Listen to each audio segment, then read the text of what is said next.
literally again just after I left him, I got dropped off at the hotel, had an incident with Khabib Nurmagomedov, and it seemed as though from the video we saw from that incident, there was 8 or 9 guys that surrounded Conor's teammate Artem Lobov. So I think it stemmed from that, and that's why Conor and the guys tried to storm the arena today to get after Khabib. Was McGregor expected at the arena today? There was a lot of rumours whether he was going to be in New York at all, but Artem, being a teammate of his and a very, very close guy he's been with over the years, they've been sparring partners before Conor obviously got very, very big. They were right back to the early days in SBG. So, yeah, I thought he was going to be there. From what I knew, he was going to be there. Maybe not today, but he wasn't. He was expected in for Saturday's fight.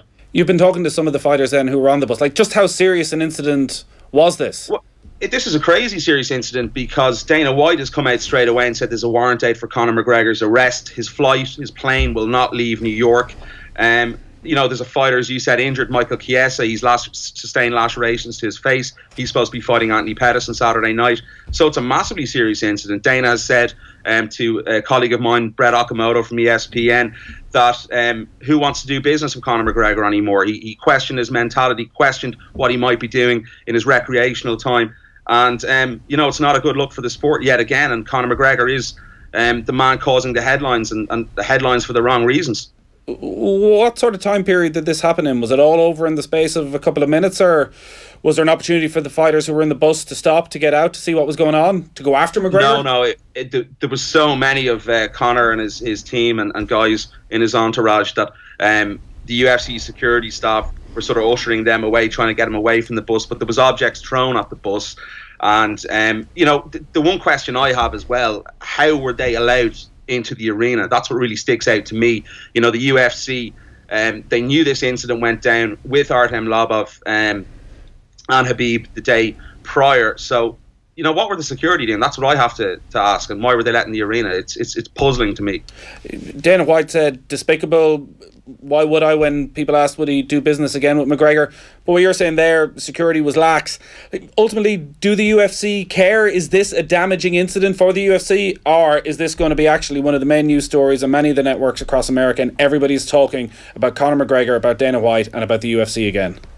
Well, we can only speculate. We'll see what happens with the police and see if that comes to fruition. But yeah, listen, people are going to be talking about this. I think there's a lot more people here stateside going to be buying the pay-per-view on Saturday night to see if Conor's going to be in the arena, or to see what happens with the police. So yeah, to a certain extent, the UFC, as we say, any publicity is good publicity. So, but for us, I think back home, it's very damaging again for the reputation of the sport, which really sort of worries me. So I'm not too sure how the UFC are going to handle this, whether Dana sticks to his word. He's obviously gone back on his word many times in the past. So I think we can just speculate for the moment and see what Dana says for tomorrow, or maybe even this evening. And has there been any official comment from the NYPD? No, not as I'm speaking to you at the moment. There's been no official word from the NYPD. But Dana has come out, as I've said, and said Conor McGregor, there's a warrant out for his arrest. So it's going to be interesting really to see what happens. I don't think we can really say much more until we get confirmation from the NYPD. We can actually hear from Dana White on how Conor McGregor and his team got in. What happened here today is Conor and approximately 20 guys apparently were let in through the doors by the MacLife guys who were credentialed here. They opened the doors for them through an entrance. They stormed the building, got down to the loading docks where the fighters were getting on the buses, and started to attack the buses, throwing trash cans and dollies and things like that. Broke one of the windows and cut Michael Chiesa really bad. He had glass. He cut his head. He cut his face.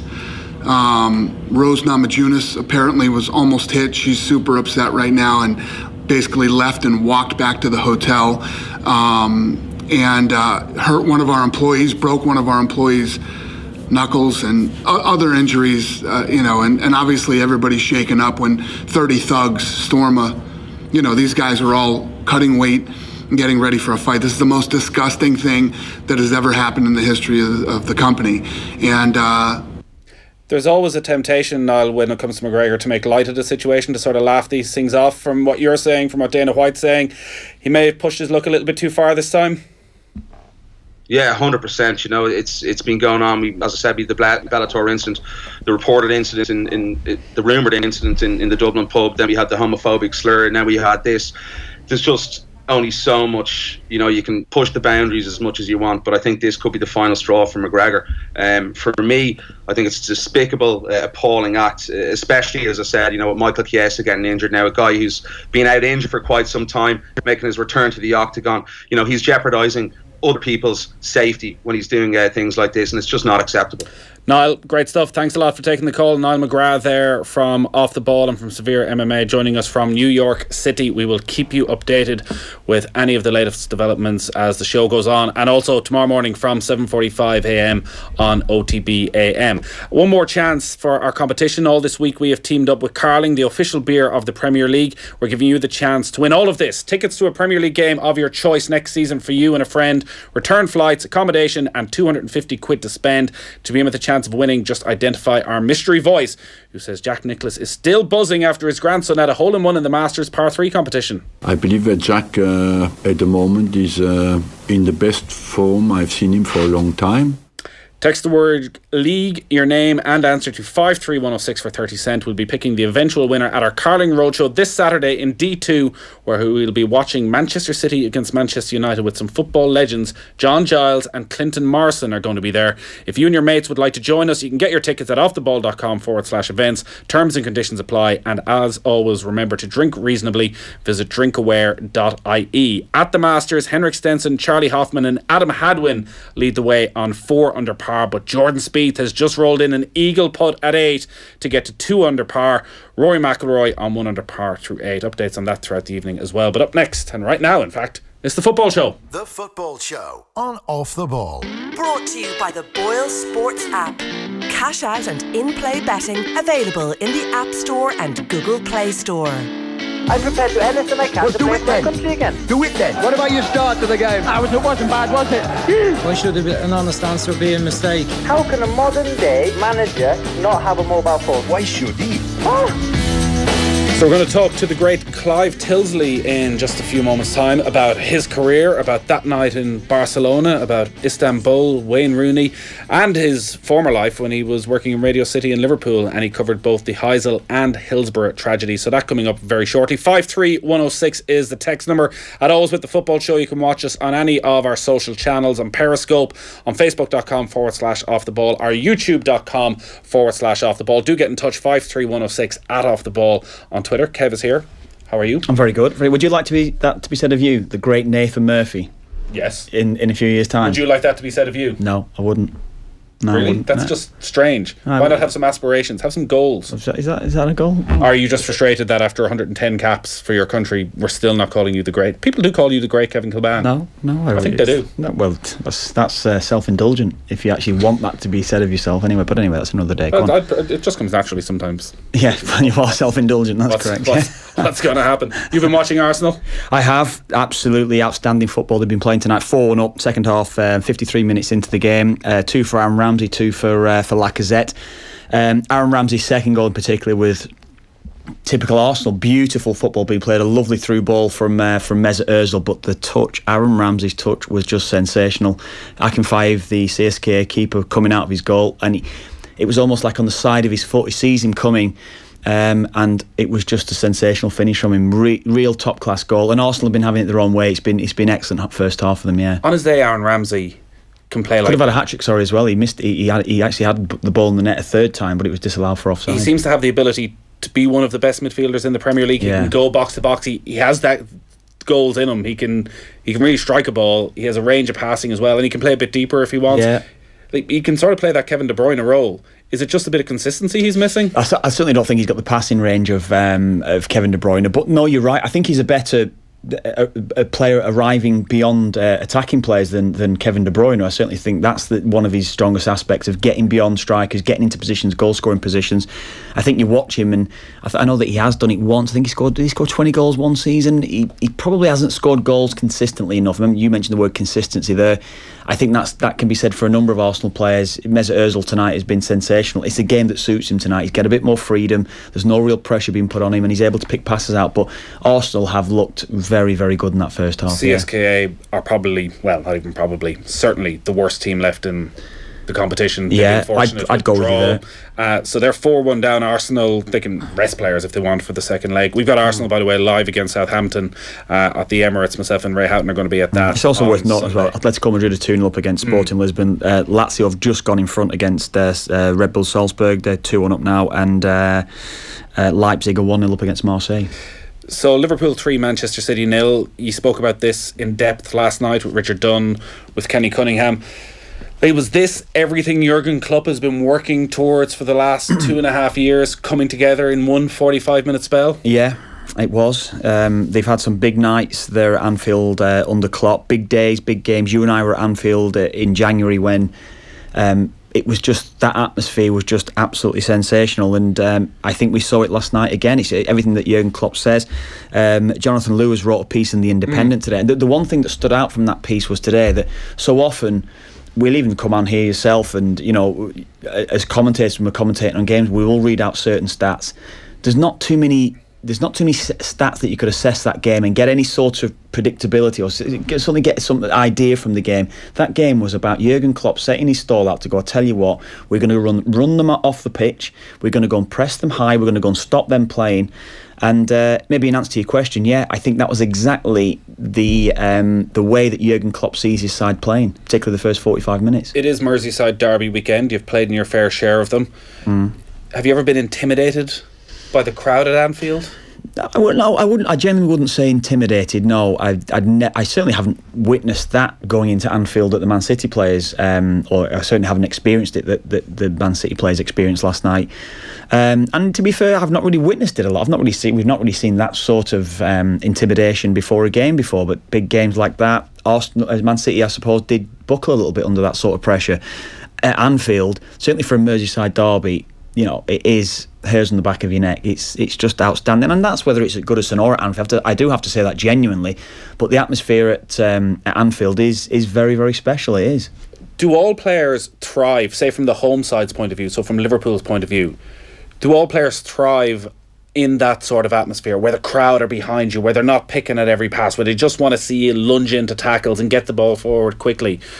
Or does it take time for Klopp to get them to a level where emotionally they can handle that? Yeah, no, I think you're right. Emotionally, that was the one concern that I would have had looking at that game last night from Liverpool's perspective. I fancy Liverpool to win the game, but it was, could they contain their emotions? Could they now? You don't buckle under it. Yeah, exactly. I'm sure something that Pep Guardiola had said, and it's something that most managers would say when they're the away side: stay composed for the first 15-20 minutes in a game, shut the crowd up. But at Anfield, it's something very different, because last night in that sort of atmosphere, that sort of big game, they didn't shut up. So the atmosphere was just very, very intimidating continuously.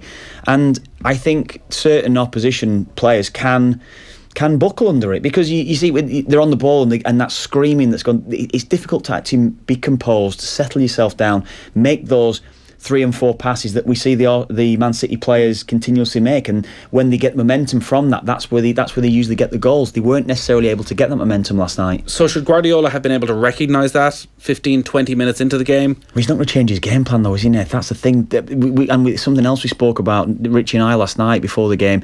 There's no plan B with either manager. We're going to play this way no matter what, and it's the ultimate belief in the side. It's the ultimate belief in their own methods. So it's not going to happen, is it? They're not going to change.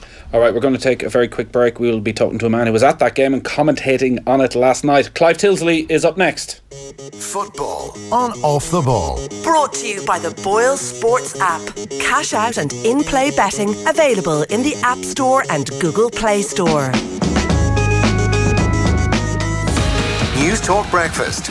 We need to man up here and sit down and grow up as well and look at this issue for what it is. Sit down and work together so that we can come to a humane plan, so that we don't have to kill these animals. I mean, it's fallacy to talk about other options. That this is the only option. Culling does work. It works in other places. There are deer culled all around this country every year from the 1st of September on. And if it weren't done, there'd be fatalities on the roads, there'd be deer running wild. It is the only way of doing it, and it is a very, very humane way. News Talk Breakfast, weekday mornings at 7. In association with AIR. Hear the full News Talk Breakfast podcast at newstalk.com and on the News Talk app. On Ireland's majestic Donegal coast sits one of the most breathtaking courses in all of Ireland, Ballyliffin. This July, be there for a 5-day festival of world-class sport, delicious local food and drink, and unmissable live music. It could be the perfect day out or your best ever weekend in the coolest place on earth. From 4th to 8th of July, be at Ballyliffin, the Dubai Duty Free Irish Open. Tickets on sale now at DubaiDutyFreeIrishOpen.com. Off the ball. This is News Talk.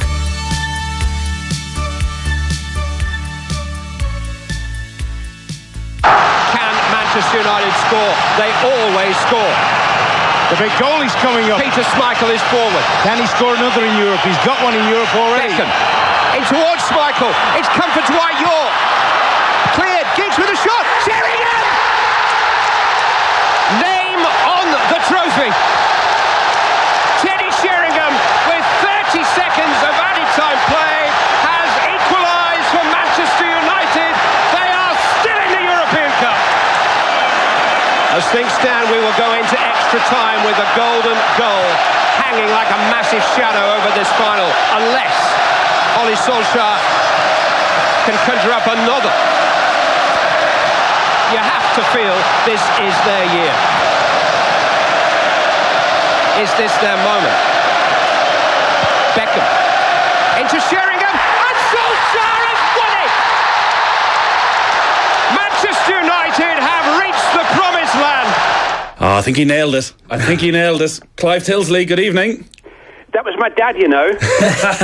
I'm only 24. Yeah, what is it? Coming up on 19 years ago. Wow. I'm afraid so, yeah. Oh, it's a sweet voice. It's brilliant to talk to you, Clive. Thanks a lot for joining us this evening. It's my absolute pleasure. Do you look back on that night and think, yeah, I grew up wanting to be a football commentator, and on one of the biggest nights in European football, the biggest night in Manchester United's history, I was there, and at the crucial moments, I got the goal scorers right. I nailed it. And I got, firstly, you got the goal scorers right, but yeah, I got the lines. I pretty much nailed it. I can look back and go, yeah, I'm happy with that. I think with the benefit of hindsight, it was quite a seminal moment in my career. The late, great Brian Moore retired as ITV senior commentator after the World Cup final in 1998. And while I had been groomed to succeed him, nonetheless, had I blown it in the first year as a young television commentator, ITV had enough live football at that time to have gone recruiting, and so it was important for me to, all you can ever ask for in any kind of performance art, if what we do is anything close to art, is material to work with. I had material to work with that night, and yeah, I got it right.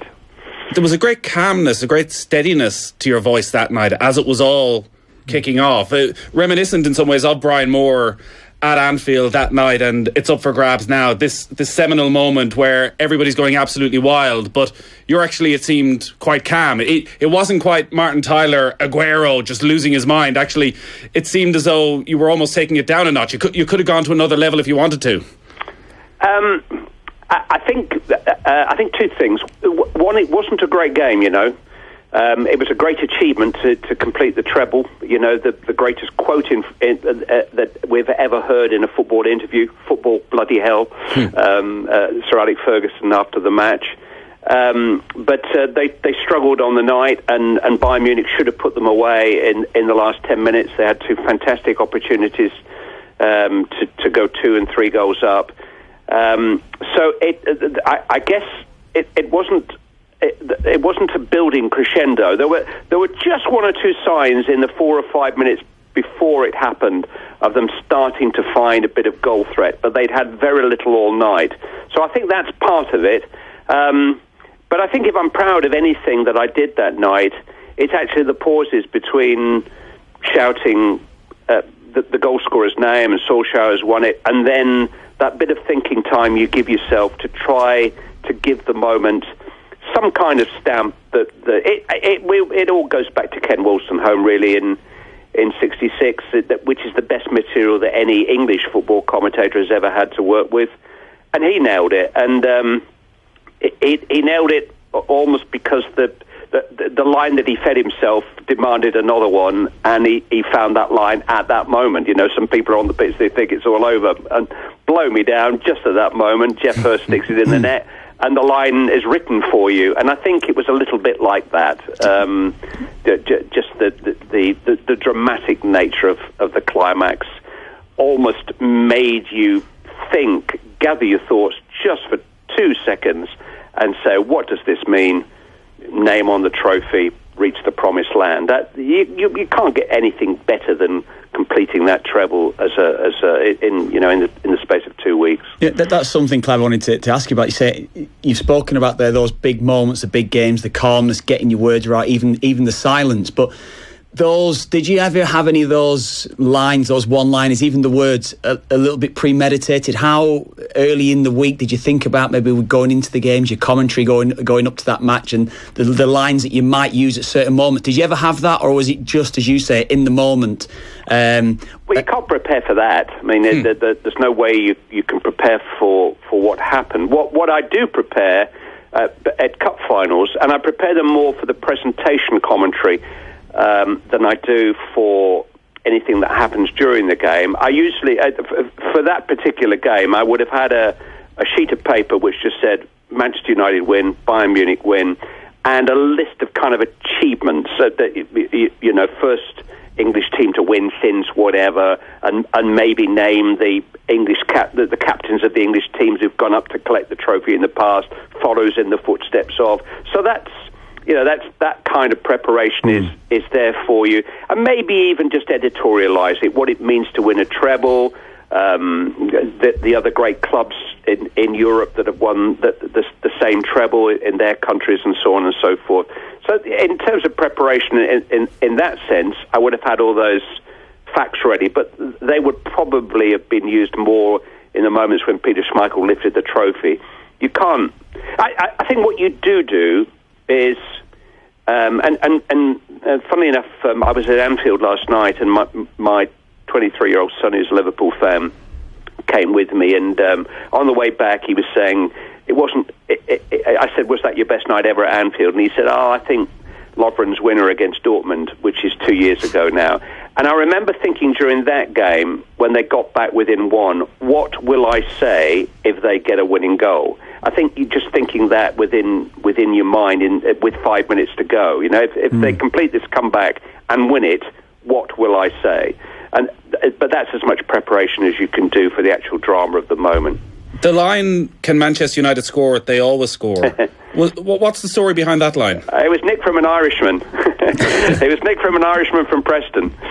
You know who I'm talking about. Laurel. It is, yeah. On the Friday, they played Newcastle in a pretty forgettable FA Cup final on the Saturday, and I actually stayed in the hotel there by Wembley Stadium the night before, because ITV were on air at some ridiculous time in the mid-morning. And I remember hearing Laurel used to do a thing, he may still do it on 5 Live, sort of Friday tea time, where he's asked for his predictions. And he said, well, the only certainty about the final is that Manchester United will score. They always score. They were his exact words. And that you're looking ahead to the Newcastle FA Cup final rather than the Champions League final. And that's just the mood that they were in at that time. You know, if you think about the comeback in Milan, if you think the comeback against Juventus in Turin, if you think about the FA Cup semi-final, and not only the Giggs goal but the Schmeichel penalty save from Bergkamp, you just kind of felt as if the way they played, they would always find a goal from. So a little bit like Liverpool and Manchester City at the moment, really. That however many they let in, you feel as if they are going to score. I mean, you would have to feel that Liverpool will score at the Etihad on Tuesday night. You just got a feeling in your bones with with the way they play and the attackers they've got on the field. They will probably score at the Etihad on Tuesday, which is why last night's result was more about Manchester City 0 than it was about Liverpool 3. And I think there was a similar feeling about that United team in 98-99, that they'll score. And Laura put it into words, and I nicked it. That's the genius of it. That's the genius of the commentator. Picking the right moment. There'll be some lawyers just about to go home in Dublin thinking, I might just better get Laura a bit of money for that. It sounds as though that night came at a good moment in your career, because even though you're 24, 25 years into life as a broadcaster, you are just now very much the number one commentator at ITV, with Brian Moore having retired. So rather than that moment being the climax of your career, it comes at a nice time. You have the confidence of, on this huge night, you do deliver, that you can bring on to the next 15, 20, 25 years. That then when you're at Anfield on a night like last night, is there a calmness over you after that? Yeah, I think I have to be honest. The broadcasting culture has changed. I mean, it's changing by the day. I think it's a fascinating time for football and television. The nature of 21st century football is that the dollar will always win. And I understand that, because the most important people in football are the performers. I don't begrudge them their wages as long as the game is generating the money that they earn. They're the people that should have it. They're the entertainers. And at the moment, it's television that's paying a fair percentage of those salaries. It's television that is taking the game globally to countries now where the Premier League is almost as important as it is in England, in places in parts of the world that we would never have imagined the reach of the Premier League.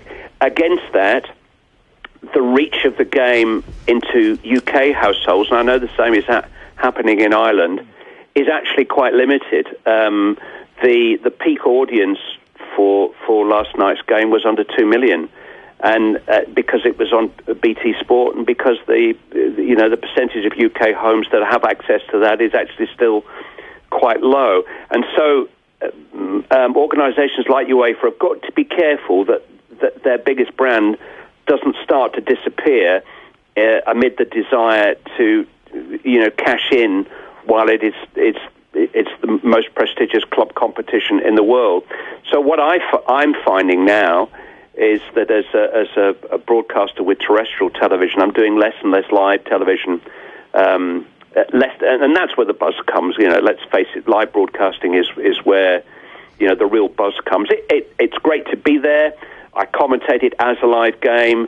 They edited it down last night to 9 minutes or something, and in a sense, I there's no way that I can get the same emotional return or the same satisfaction or fulfillment from all the preparation I've done for the game when I eventually get off the M6 and M40 and get back to my house in the early hours of this morning, because it hasn't hit the nation in the way that those Champions League games did when they were live to 10 and 12 million people on ITV. Do you know, you mentioned your son there, you're talking about the fact it was that your greatest night at Anfield, was it his favourite? Where did last night rank in relation to some of the big games that you would have commentated on over your career then?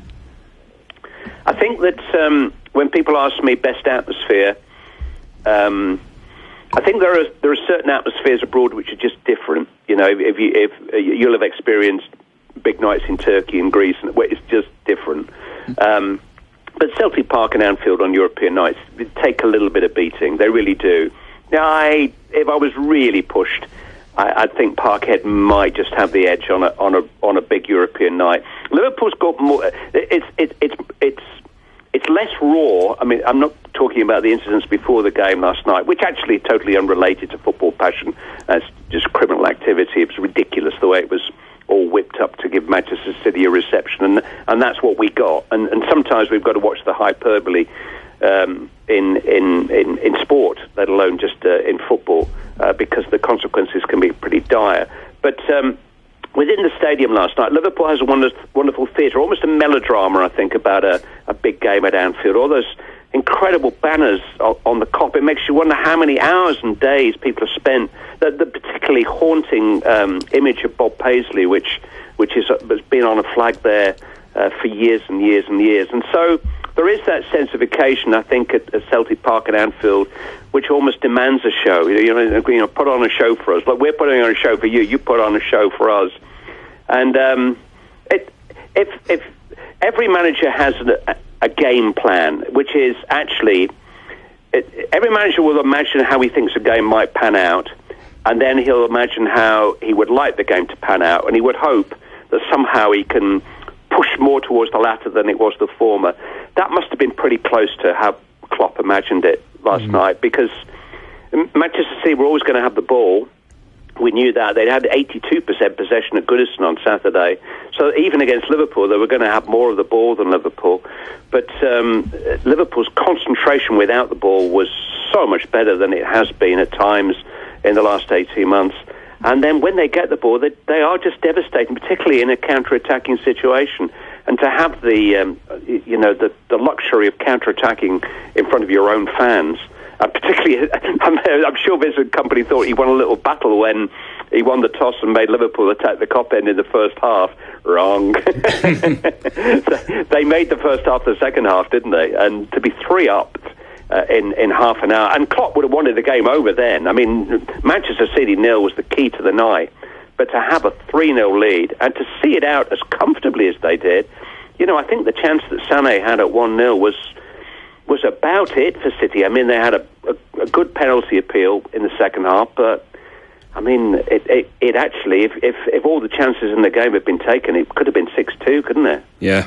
You're in a good position to actually keep things in context then when you are commentating, because you've been there on some very bad nights for British football. I didn't realise you'd worked for over a decade with Radio City in Liverpool as their sports editor, and you were on air the night of the Heysel disaster. So I was in Brussels. I wasn't at Sheffield, strangely. I was Everton played a semi-final the same day at Villa Park. So I wasn't at Hillsborough, but I was very, very heavily involved in the aftermath of Hillsborough, and I'm still very emotionally involved in the Hillsborough disaster, because I knew or had met two people who lost their lives there that day. So everything involved with that is very close to my heart. I struggle to talk about it without showing the emotion. Heisel's a bit different because it was the first and only time in my life that I've seen dead bodies and seen them piled up one on top of another. And I went to cover a football match, and those images do stay with you. And I mean, it may sound a little bit trite, but I never ever use the words tragedy or disaster in a football commentary. Or catastrophe. Calamity seems to be okay. Calamity is almost like a clown dropping a custard pie, I always think. But they're three big words which I think are used far too lightly when a ball goes between a goalkeeper's legs. People die in disasters and tragedies. Nobody dies on a football field, you know. How do you go back into work the day after Heysel and the days after that, and having seen what you've seen and seen the dead bodies and knowing the story behind it? I commentated on the game. I mean, and by the way, I mean, and please don't take this out of context. Liverpool lost that final to a penalty that should never have been given. Now, it is easy to say, and people always ask how on earth could the players play the game? Well, we were in an era in 1985 before mobiles, and news didn't travel as quickly. And I think UEFA took the decision that the best way to distract everybody from what had happened was to play a football match. And the Liverpool players went out and they played. I mean, Laura finished up in a hospital that night with a dislocated shoulder, and they were carting bodies past him while he was waiting for treatment. I mean, it was an extraordinarily fraught night. And the following morning, we were taken to the terrace where people had perished, and it was still littered with the personal mementos of people.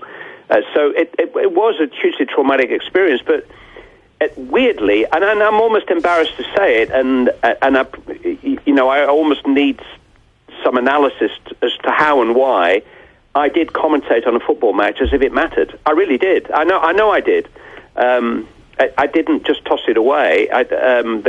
the players came out to play, and I commentated on the European Cup final. It was probably only, as you suggest, the next day when you started to reflect on everything you'd seen and started to put it in the context that it deserved. Interestingly, maybe in partly as a result of that, the day of the Hillsborough semi-final, because Liverpool Forest was the more attractive semi-final, my local radio station, we majored on Everton versus Norwich City, the other semi-final, which obviously was as important to half of our listeners. But we thought we would go against the BBC National Radio, and that's why I went to Villa Park to the Everton game.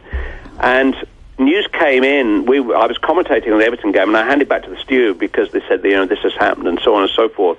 And they handed it back to me, and I carried on commentating. And then I got another message to hand back, and they said, well, we can now confirm that 5 people have died. And then they handed back, well, anyway, we can now go back to Villa Park. And I said, and live on air, I said, no. No. You just didn't go back? No. And I handed it back to them, and they played some music. But maybe that was as a result of what I'd experienced, 4 years earlier.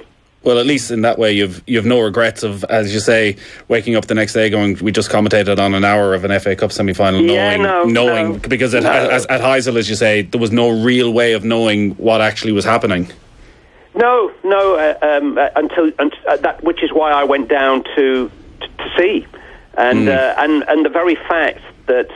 Can you imagine? I mean, let's not even try to imagine it happening now. But I actually was there looking at I was 4 meters away from a pile of bodies because that was the chaos that was reigning after the game there. Nobody, there was no kind of security or organisation or, there weren't the flurry of television camera crews that there would be today. It was. I mean, compared to the way we cover news today, it was all eyewitness really. I had to go down and see it, and then actually physically walk back and pick up a microphone and tell people what I'd seen. Those days after Hillsborough must have been among the toughest of your life, whereas you say people who were involved and who died, but you're at Radio City, you're at the local radio station where everybody in Liverpool goes for their news, and it's a time where the Sun newspaper are throwing out these vile accusations. People are confused, they're not quite sure, they're devastated what's happened in their city, what's happened in their club, or what's happened in their neighbours, and you've this enormous responsibility to somehow get the truth out there. Did you feel that at the time? A strange thing happened. I think, I mean, this is a fairly bold statement. I think what happened in Brussels was largely the result of hooliganism. And when I arrived home from Villa Park after the Everton semi-final in '89, my best friend was my boss, and there was a message for me to phone him, and he wanted me in at the radio station the next morning at 7 o'clock. They were going to host a phone-in, which was the start, really, of the Hillsborough aftermath. And I actually said to him, I'm not coming. I said, I know what's happened, and I just don't want any part of it. I wasn't there. I actually said to it, they've done it again. So I had reached exactly the same conclusion that the Sun had reached, and other people had reached without any information or knowledge. But he told me to come in, and I arrived at the radio station at 7:30 the following morning to start a phone in that Sunday morning at 8 o'clock. And the first person who greeted me was a total stranger, and he had his ticket. I'm actually getting quite chilled now. I got chilled down my spine. I can see him at this untorn, perforated ticket. And he said, "They just opened the gate, Clive. They just opened the gate." And in the first half hour of that phone-in, either one or two things had happened. All of the hooligans had got together in a pub in Huyton and agreed their story, and they were all going to phone the phone in, or the truth came out. And half the Taylor report was written in the first half hour of that phone-in, and it just obviously turned my assessment of what had happened in that period. And clearly, it was just a slaughter of the innocents. It was clear half an hour into the phone-in that they'd opened this gate and everybody had just walked in and crushed all the people in front. And it was just this terrible human tragedy. And it was almost unfolding before my eyes in kind of the same way that my eyes had to feast upon the horror of dead bodies in Brussels 4 years earlier. So I'm not defending the Sun in any way at all. I mean, they're journalists, they should have got it right. But it was easy to jump to the conclusion that they did do initially. And it was only because there'd been a cover-up, for goodness sake, that people within the South Yorkshire Police Force had tried to cover it up. So that's why some people got it wrong. But it was, I tell you, half an hour into that phone, and it was clear. And I hope I'm not. I hope this is probably not what you wanted to talk about. No. But 2-3 days later, I was down at Anfield, and the whole press corps were outside in the car park, and Anfield became the place where all of the families there was just a kind of, they were welcome. The doors were open, and the players, these guys who were 24, 20, we're talking about Ronnie Whelan and guys who'd had absolutely no preparation in their lives to counsel anybody, who were living the life, and they were meeting the families on a daily basis. And I just got this message. I was standing outside in the car park. Somebody came out, one of the staff. This was probably the Wednesday or Thursday, and said, "Kenny wants to see you." So I thought, "Oh God, what have I done?" And I was ushered into the stadium, and Kenny was there in reception with Marina Dalglish, and he said, "Does the name Ian Whelan mean anything to you?" And I said, "No." And he said, "You showed him around Radio City where I worked. He wanted to be a commentator." And I said, "How old was he?" He said, 15. I said, "Oh yeah, yes, I remember him." And then it kind of dawned on me. Wait a minute, I know that name. Yeah. And he said, Wilf and Doris's parents are here, and you're his hero. And we call the Players' Lounge is full of these European Cup winning stars, and they wanted to meet me. And wow, now I'm part of the now Hillsborough has arrived home. It's in my life, and I spent some time with them. And literally on the way out to the Players' Lounge, where all the families were with me, I saw a girl who I used to see in a nightclub in Birkenhead, Karen. I'll never forget her. And, it's just somebody who had sort of occasionally had a drink and a dance with. And I said, "What are you doing here?" And she said, "Just my dad." That's all she said, and just walked past me. No, that's Hillsborough. Everybody in Liverpool knew somebody had died. I just went in because I'd been summoned by Kenny Dalglish, and there were there 2 people I'd met who had died. Yeah, I never really realised you had such a strong connection with what happened at Hillsborough, and I still think now it's so surreal when you watch that Liverpool-Arsenal game and you think of Brian Moore's commentary, like that all that happens just weeks later, that football just goes on. The cup final, I mean, goodness me, it was, and Kenny, I'd known, Kenny Dalglish is, if you asked me the footballer I'd ever met with the most childish sense of humour, it would be Kenny Dalglish. If you asked me the footballer I've ever met with the most adult reaction to a tragedy, it would be Kenny Dalglish. And there is the dilemma of the man in many ways. And Marina and Kenny were just extraordinary in those. They went to. Didn't he go to every funeral? I think he went to every funeral, and he said quite from the beginning. In fairness, Graham Kelly said, we need to know when you want to play again, and Kenny said, "Don't worry, we'll tell you when we want to play, when we're ready to play," and he did. And it wasn't now. It was going to be a while, and. So he decided when they played again, and he took them away. They were playing Everton, funnily enough, in a league game, and he took them away to Blackpool. And I was trying to get an interview for the local radio station before this first game back after Hillsborough, and he agreed to do it. And I went to the Norbreck Hydro Hotel in Blackpool, and I'd spent so many evenings in that Players' Lounge in between, crying with him and talking about the people that I knew who'd been lost and hearing the other stories and meeting other families. And I remember walking in to see him and shared all of this with him, and it was just like he switched on. He was Kenny again. He was going to be that difficult manager who would give awkward answers to any awkward questions. And it was like, okay, let's go again. You know, we're ready. We're ready to play again. And what else can they do? They're footballers. You know, guys, they're footballers. That's all they know. And at some stage, somebody had to turn the switch and they had to go back to work. And that's what they did. But if you asked Margaret Aspinall or any of the families, anybody close about the support that they got from the football club and particularly from Kenny and Marina in those extraordinary days following the loss of people who just went to watch a football match in Sheffield, I mean, it really was something unique in any experience I've had of football. Clive, you've been brilliant to tell the story. I know it's been tough for you. As I said, I never realised actually even that you've been working with Radio City and you've been having to cover this and just how difficult it must have been to be around and having known people involved. I don't think there's really anywhere else to go after that. No, do you know, last night, I'm aware that what happened with the Manchester City coach was terrible, but it didn't. You respect it, you condemn it.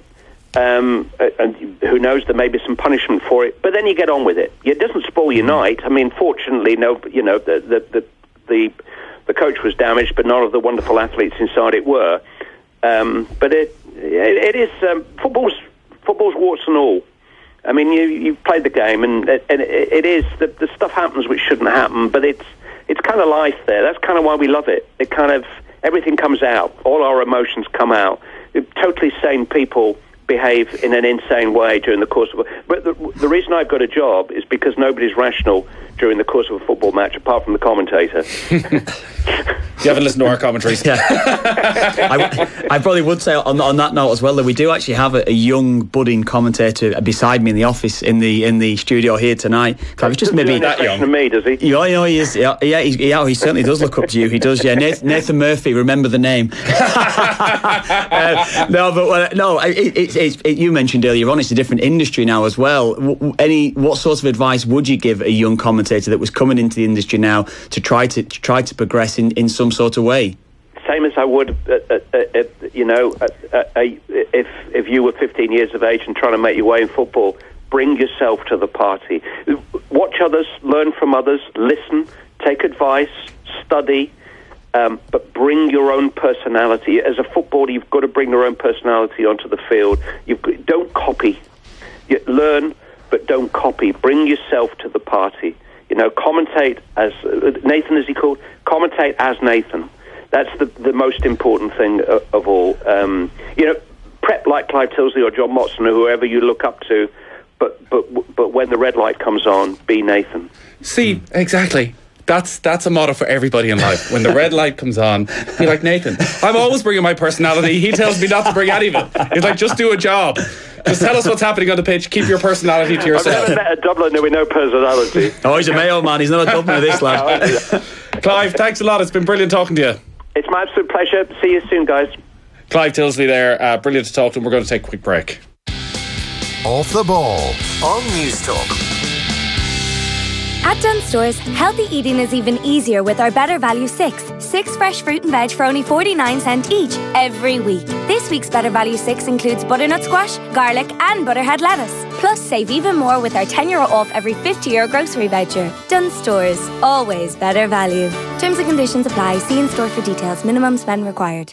You thought you'd need to shop around to get the best long-term savings on gas and electricity. But then you remembered you're with Electric Ireland and nearly 1 million other people who are getting the best savings on gas and electricity every year. So if you're not already with us, sign up online today. Search electricireland.ie. Because being with Electric Ireland is smart. Being with us and never switching again is smarter. Electric Ireland. That's smarter living. Conditions apply. Direct debit and online billing. Credit terms for those not on an existing discount. Based on rates at 14th of March 2018. Off the Ball.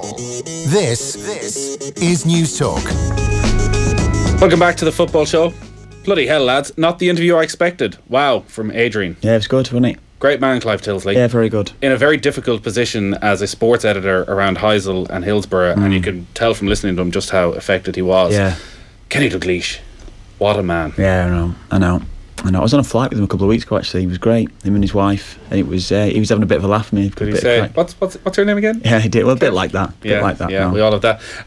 So Conor Masterson, 19 years of age, there's living the dream, and there's on one of the great European nights, you're sitting on the bench waiting to make your debut. Not a Dubliner, a Kildare man from Selbridge, but playing for Lucan United, signed for Liverpool, and on the bench last night.